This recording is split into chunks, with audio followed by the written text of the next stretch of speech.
Дараагийн мэдээлэл өвлийн хүйтэнд толгойн нүцгэн явах нь цус харуултаар өвчлөх эрсдлийг нэмэгдүүлдэг.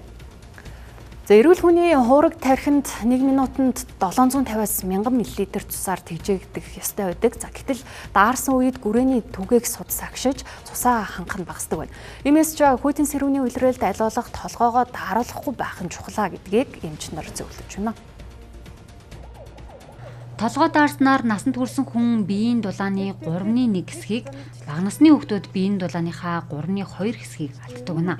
Хүйтний улиралд толгой нүцгэн явахад архаг өвчин сэдрэхээс гадна толгой өвдөх, хараа сонсгол муудах, нулимс гарч нойр муудах зэрэг эмгэг үүсдэг байна. Иймд хүйтэн сэрүүн тогтмол малгай өмсөж байх нь чухал ач холбогдолтойг эмч нар онцлолоо. Дараад ирэхлээр зэрэг одоо энэ тархиуд чинь өөрсдөө явандаа гэмтэн.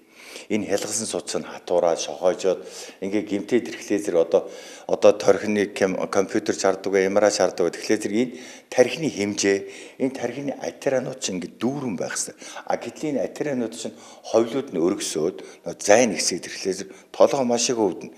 Тэрнээсээ бол айгүй стресстэй болно. Уурлах, бухимдах. За тэгээд яг нөгөө нойронд өөрчлөлт, хараанд өөрчлөлт ордог.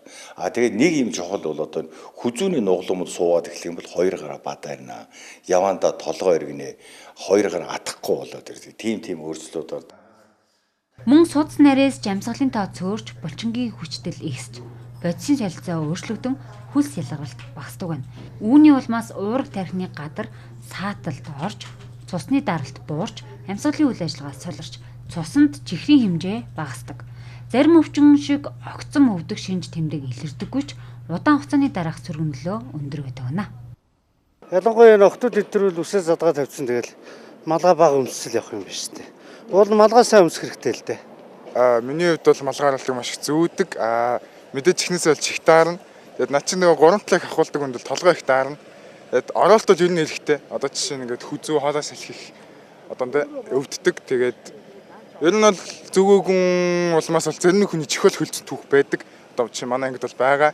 Чихээр хатвал толгоогоор янгинж тэгээд ер нь нулимс гойждаг гэж ер нь сонсч ийсэн.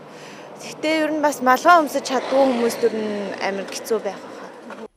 Өөрөөр хэлбэл толгой нь хүний биеийн удирдлагын систем. Тиймээс толгой даарсан үед хүний биеийн зохицуулалт алдагддаг. Энэ байдал нь удаан үргэлжилвэл архаг хууч өвчний суур болдог байна.